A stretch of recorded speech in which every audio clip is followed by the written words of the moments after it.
Kemudian K itu kalium, bukan kalsium, ya.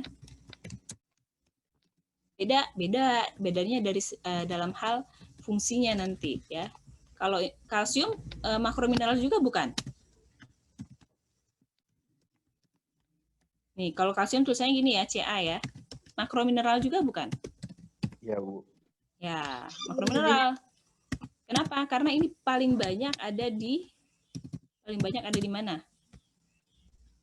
Tulang, Bu. Tulang dan gigi, ya. Tulang dan gigi itu komponen tubuh kita cukup besar di dalam tubuh kita. Jadi kebutuhan kalsiumnya juga cukup banyak untuk tubuh kita. Jadi ini termasuk ke dalam makro mineral, ya. Kalau tadi temannya kalsium biasanya apa?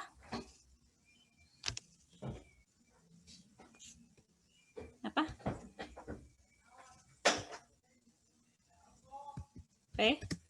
Apa ini? Fosfor. Fosfor ya, fosfat ya. Ini juga sama, dia juga komponen banyak terdapat di tulang, juga di apa? Tahu nggak? Paling banyak di mana? Membran lipid, ingat? Membran lipid itu penyusunnya apa? Fosfolipid ya. Jadi dalam tubuh kita tuh banyak sel-selnya, otomatis kebutuhan fosfat juga tinggi ya. Makanya termasuk ke dalam makromineral. Jadi ada alasannya nih kenapa kalsium, fosfor itu termasuk ke dalam makromineral. Nah ini Na dan K ini termasuk ke dalam makromineral juga karena apa? Kalian sudah lihat video yang di Eviata?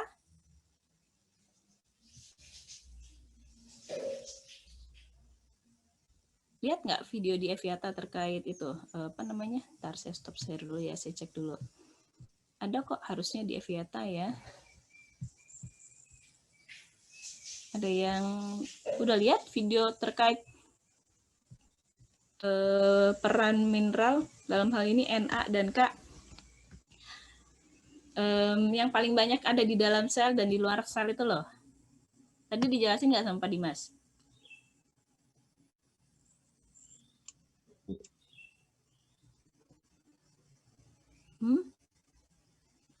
Jelasin nggak? Lupa. Pada tidur. Wah, tidur Bu atau dijelasin Bu? Ya nggak ini dong ya. Ada kok videonya, mana ya? Loh, kok nggak lihat ya?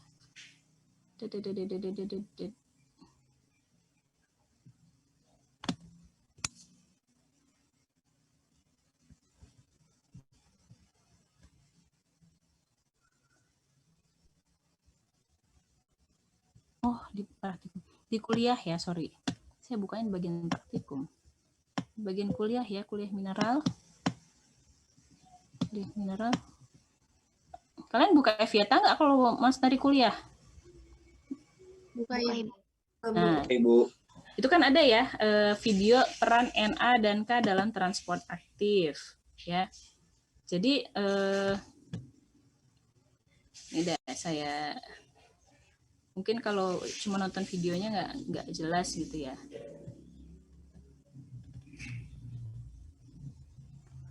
Oke, lagi loading.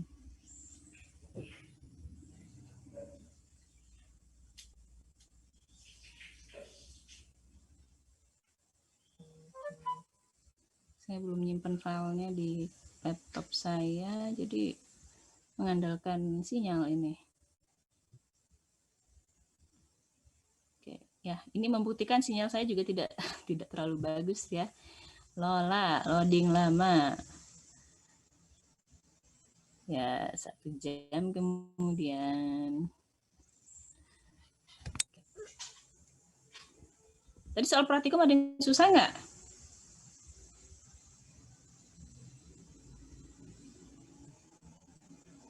Nggak ada yang jawab, berarti mudah semua soalnya ya.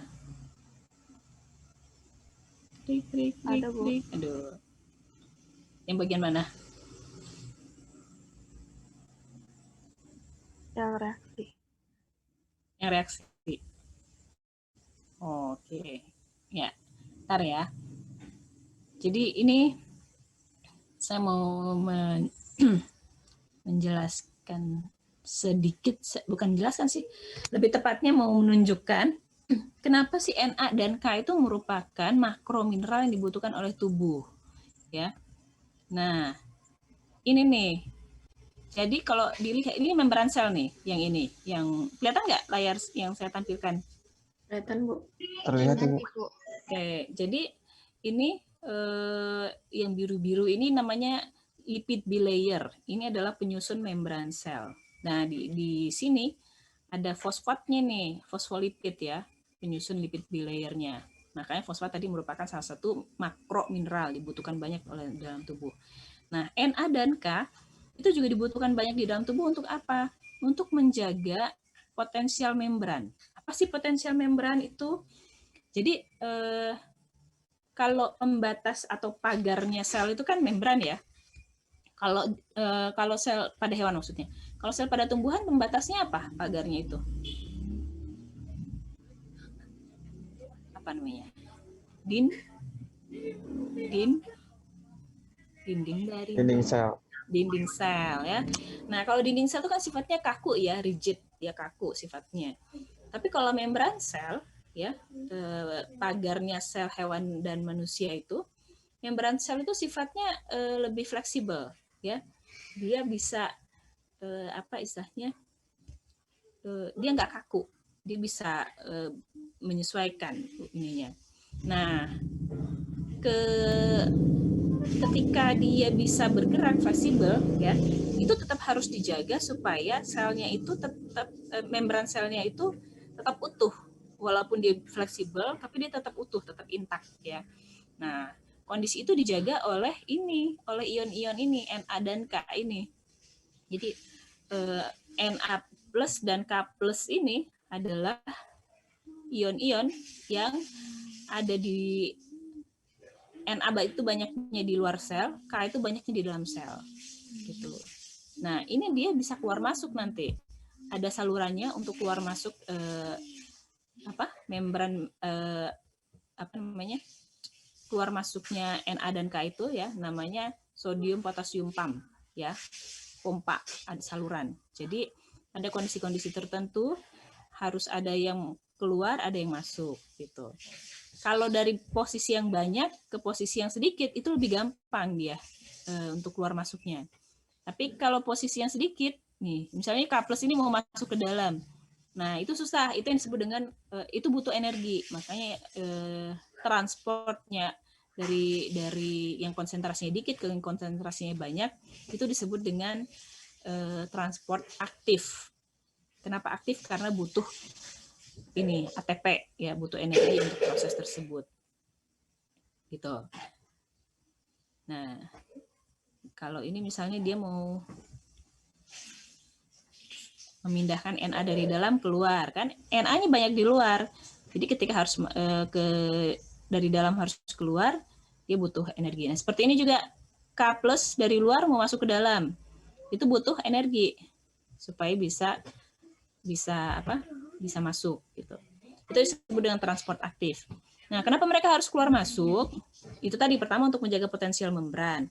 Kedua, untuk sudah ya, saya pikir sudah cukup sih ini untuk ini mah gambar ininya aja. Yang kedua supaya kalian tahu saraf, persarafan? Iya, Ibu. Nah, penghantaran sinyal saraf itu sangat cepat ya. Dari misalnya kita kena tusuk di ujung jari, tapi otak kita kan langsung ngerasain kan. Jadi kalau ada delay itu berarti ada yang aneh nih. Membran sel-sel sarafnya bermasalah nih kalau sampai ada delay. Nah, karena normalnya harusnya ketika kita ketusuk, misalnya ketusuk jarum tuh, gitu kerasa gitu ya. Kita langsung refleksnya kan, dengan cepat sekali rangsangan dari ujung jari itu terproses ke otak sehingga kita merasakan otak kita memberikan informasi bahwa ini sakit gitu. Nah, jarak dari ujung jari sampai ke otak ya itu proses penghantarannya sangat cepat ya, dan itu melibatkan itu tadi pergerakan sel-sel membran sel saraf ya, dan itu sangat dipengaruhi oleh peran Na dan K tadi gitu. Kalau potensial membrannya terganggu, ya, penghantarannya bisa delay. Misalnya ketusuknya sekarang gitu ya, kamu baru ngerasainnya 10 detik kemudian, itu udah masalah, ya, gitu. Itu ya, jadi itu apa namanya? Itu salah satu contoh bukti bahwa Na dan K itu merupakan makromineral yang dibutuhkan oleh tubuh kita, gitu ya. Nah, terus apalagi selain itu tadi, selain Na, K, dan Ca dan P ada lagi nggak yang merupakan makromineral? Magnesium. Oke, magnesium. Kenapa coba magnesium merupakan makromineral? Ada yang tahu nggak? Fungsinya untuk apa? Tadi Pak Dimas ada menyebutkan magnesium itu biasanya seringnya ngapain sih dia?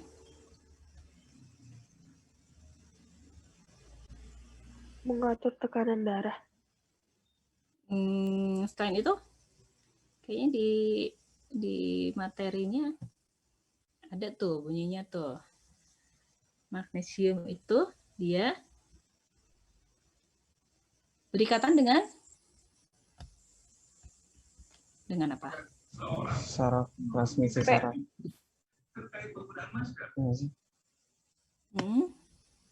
Nih. Jadi dia banyak sering berikatan dengan ATP. Tahu ATP kan ya? Oh, Ibu. Energi kan? Energi tubuh kita tuh paling banyak menggunakan ATP. Jadi semakin banyak ATP berarti semakin banyak juga Mg yang dibutuhkan gitu ya. Makanya ini merupakan makromineral yang penting untuk tubuh karena itu tadi dia dia ininya berikatan dengan ATP gitu ya. Kemudian tadi whiteboardnya mana ya? Oke, sorry ini jadi keluar. Oke, gitu ya. Jadi ini adalah ada lagi nggak makromineral yang lain selain ini? Sulfur. Apa? Sulfur, Bu. Oke. Kalau itu apa ininya alasannya?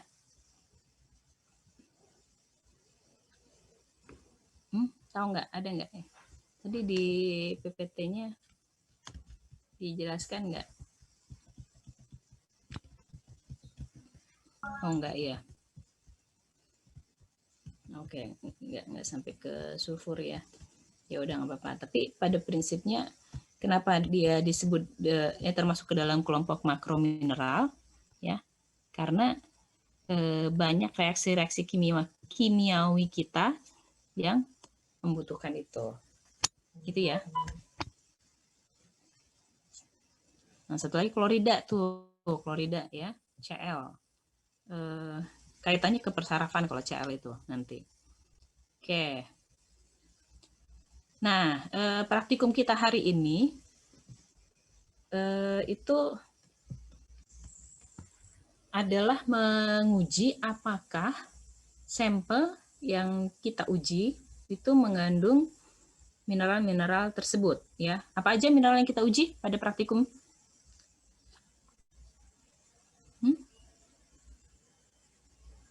Ada Cl. Mineral yang akan kita uji pada praktikum ini apa aja? Klorida. Cl ya. Kemudian apa lagi? Sulfat. Kemudian Fosfat. sama Kalsium. kalsium. Oke. Nah, sampelnya apa sih? Sampel yang kita gunakan untuk menguji ini? Ada yang tahu nggak sampelnya apa?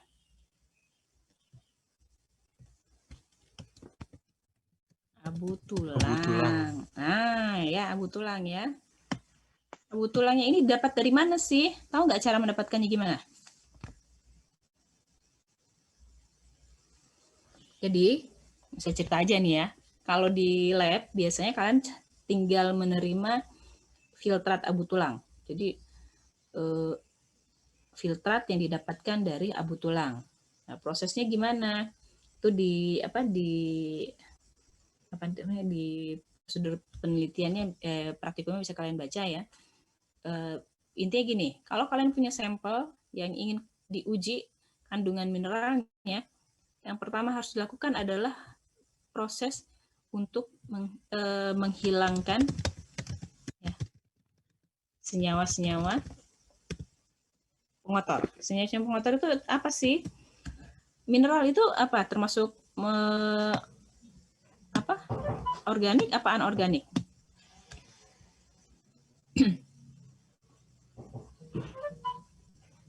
Ada yang tahu mineral termasuk senyawa organik apa anorganik?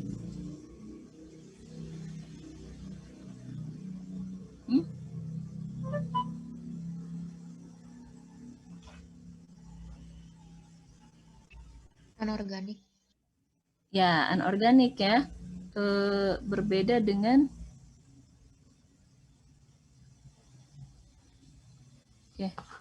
berbeda dengan vitamin. Kalau vitamin kan organik ya. Nah, kalau mineral itu anorganik, maka kalau kita mau menguji sampel anorganiknya, kita harus hilangkan tuh senyawa-senyawa yang bersifat organik ya dan air. Caranya gimana untuk menghilangkan senyawa-senyawa ini? Caranya dengan melakukan proses yang disebut dengan proses pengabuan. Nah, proses pengabuan itu gimana sih? Jadi kalau di lab, ya, kalian misalnya ada sampel nih tulang ikan hiu misalnya, ya, pengen tahu nih tulang ikan hiu itu kandungannya kandungan mineralnya apa aja sih gitu. Nah, kalian melakukan proses pengabuan. Caranya gimana? Dipanaskan pada suhu yang sangat tinggi ya, lebih dari 200 derajat. Biasanya kalau itu kita pakai tanur kalau di lab ya. Nah, nanti dengan proses pemanasan tersebut, nanti kan senyawa organiknya akan hilang, airnya juga akan menguap, maka tertinggallah abu yang merupakan senyawa-senyawa yang bersifat anorganik gitu. Nah, kemudian nanti dari situ abu tersebut nanti dicampurkan untuk didapatkan filtratnya. Nah, as info nih, kalau di luar negeri itu ada perusahaan yang dia memang mengumpulkan tulang-tulang ya untuk nantinya diekstrak mineral yang ada di tulang itu. Ya, jadi pabriknya itu apa sih?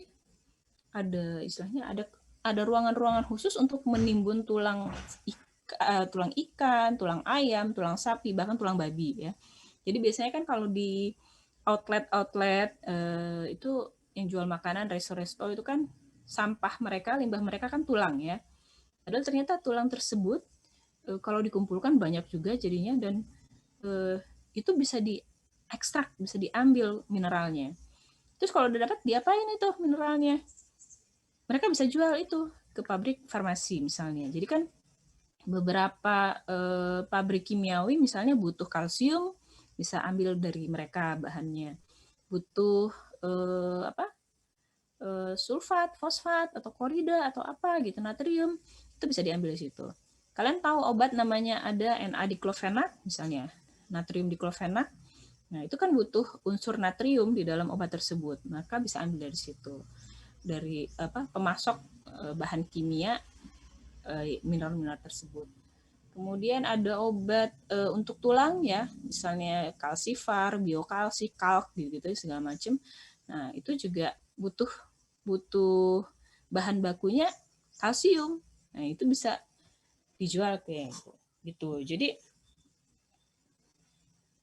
ini ide juga buat buat Anda, kita gitu ya, bahwa limbah-limbah tulang-tulang seperti itu ternyata bisa dimanfaatkan untuk untuk hal-hal yang lain gitu.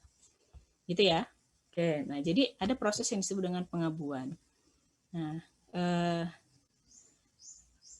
as info untuk praktikum yang kita lakukan ini memang sifatnya hanya bersifat kualitatif ya.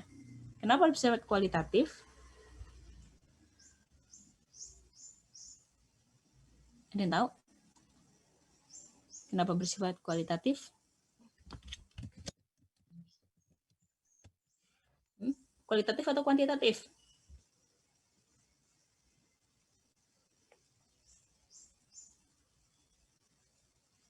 Kayaknya minggu lalu saya sempat menyinggung soal kualitatif kuantitatif deh ya. Apa ini kalau praktikum yang kita lakukan minggu ini sifatnya kualitatif atau kuantitatif? Kualitatif. Kenapa kualitatif, Hana? Karena cuma ingin tahu ada mineral atau enggak ada. Ya, betul ya. Seperti yang dijawab oleh Hana ya. Jadi, Hana kan ya? Iya, betul. Panggilannya. Jadi, praktikum yang kita lakukan ini memang sifatnya hanya kualitatif, hanya sampai mengetahui, oh di sampel yang kita uji ini, ya entah itu tulang ayam atau tulang ikan yang kita uji ini, itu mengandung mineral ini, 4 mineral ini, gitu. Tapi kita memang belum bisa menentukan jumlahnya berapa banyak gitu. Nah, makanya next-nya ini perlu dilanjutkan ke pengujian kadarnya ya. Jumlahnya dalam sampel itu berapa banyak. Jadi kalau misalnya kalian pengen melakukan eksplorasi terhadap hewan-hewan yang ada di laut ya atau di sungai, karena kita tahu Indonesia tuh lautnya sangat luas gitu ya, lautnya tuh luar biasa, diversitas di laut kita tuh bisa jadi jauh lebih tinggi daripada di negara-negara lain gitu ya. Nah, kalau kita bisa mengeksplor laut lebih ini lagi, kita cari tahu apa aja kondisi yang ada di dalam laut, nah itu bisa jadi ya bahan untuk kedepannya, bahan kemajuan untuk kedepannya gitu ya, dan punya nilai jual gitu. Jangan salah, waktu itu saya pernah lihat ada suplemen dari koral ya, karena ternyata di dalam koral yang dipakai sebagai bahan bakunya itu banyak mengandung mineral-mineral yang penting untuk tubuh gitu. Ya. Jadi itu sebagai gambaran untuk Anda memahami pentingnya mengetahui kandungan mineral dari suatu sampel hidup. Ya, dalam hal ini kalau Anda di bidang perikanan, ya sampel-sampel yang yang biasanya digunakan dalam perikanan gitu. Siapa tahu ada yang tinggal di daerah pantai misalnya, suka surfing atau apa gitu ya, menemukan ada hewan-hewan laut yang unusual, nah itu bisa untuk dianalisis lebih lanjut, gitu ya. Oke, ada pertanyaan sampai di sini? Oh ya, satu lagi untuk prinsip untuk praktikum kali ini, itu harapannya kan Anda bisa memahami proses pengujian pada praktikum ini. Misalnya untuk praktikum pengujian menggunakan uji klorida. Nah, uji klorida, adanya klorida di dalam sampel itu kan menggunakan apa bahannya?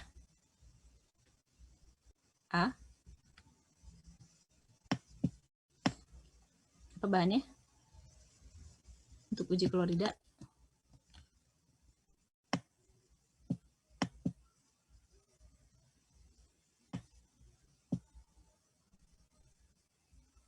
Dan tahu?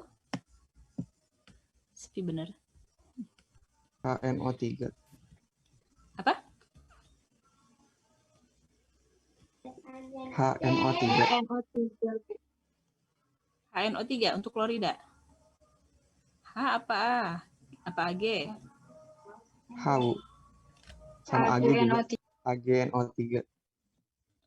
AgNO3 ya, dalam hal ini nanti bereaksi. Kenapa? Bentar, mana sih?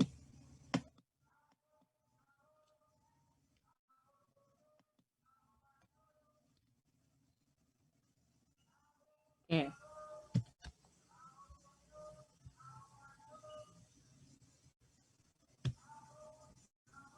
Nah, loadingnya. Sambil menunggu itu loading, kita balik lagi ke ini aja nih. Ya, jadi kalau lihat lagi prosedur praktikumnya ya. Jadi dalam hal ini AgNO3 kalau memang sampelnya mengandung Cl, maka dia nanti akan membentuk apa? Bereaksi membentuk AgCl ya. AgCl. Nah, ini hasilnya berupa apa? Positifnya kalau memang ada klorida di dalam sampel? Endapan bukan? Endapan putih. Nah, adanya endapan putih itu akan menunjukkan bahwa ada Cl di dalam sampel. Kenapa? Karena kan kalau kita lihat nih, uji klorida itu kan dia menggunakan apa? Menggunakan filtrat ya. Filtrat loh. Ini kita ada tahu ya filtrat itu yang mana? Jadi kalau ada sampel, ya kalau ada ini mana sih buat coret-coretnya?